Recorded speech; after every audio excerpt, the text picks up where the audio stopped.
ನಮಸ್ಕಾರ, ನಾನು ನಿಮ್ಮ ಅರುಣ ರಾಜ್ಪೂತ್. ಇಲ್ಲಿ ನೀವು ನೋಡ್ತಾ ಇದ್ರಲ್ಲ, ಈ ವಿಡಿಯೋದಲ್ಲಿ ಆ ಟ್ರೈನು ತುಂಬ ಸ್ಪೀಡಾಗಿ ಹೋಗ್ತಿರುತ್ತೆ. ಅಂಥ ಜಾಗದಲ್ಲೂ ಕೂಡ ಈ ಯುವತಿ ರೀಲ್ ಮಾಡ್ತಿರ್ತಾಳೆ. ಇದು ಮುಂಬೈಯಿಂದ ಹೋಗ್ತಾರಂಥ ಟ್ರೈನ್, ಇದು ಮಹಾರಾಷ್ಟ್ರಕ್ಕೆ ಅಂತ ಹೇಳ್ತಿರುತ್ತೆ. ಆದರೆ ಅವ್ರ ತಾಯಿ ಅದೇ ಟ್ರೈನೊಳಗೆ ಇರ್ತಾರೆ. ಈಕೆಗೆ ರೀಲ್ಸ್ ಹುಚ್ಚಿಗೆ ಈಕೆ ತೆಂಗಿನ ಉಪಯೋಗಿಸ್ಕೊಂಡು ವೀಡಿಯೋ ಮಾಡ್ತಿರ್ತಾಳಂತೆ.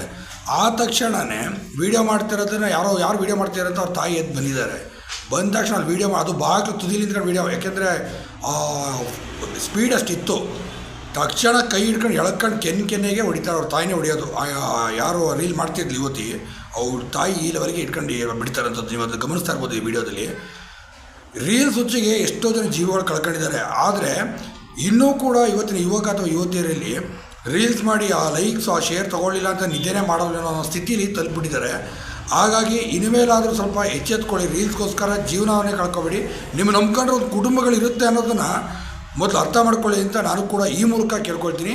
ಹಾಗೆ ಈ ವಿಡಿಯೋ ನೋಡಿದಾಗ ಇನ್ನೂ ಕೂಡ ಏನು ಅನ್ಸುತ್ತೆ ದಯವಿಟ್ಟು ಕಮೆಂಟ್ ಮಾಡಿ ತಿಳಿಸಿ. ಹಾಗೆ ವಿಡಿಯೋ ಲೈಕ್ ಮಾಡಿ, ಅದು ಶೇರ್ ಮಾಡಿ.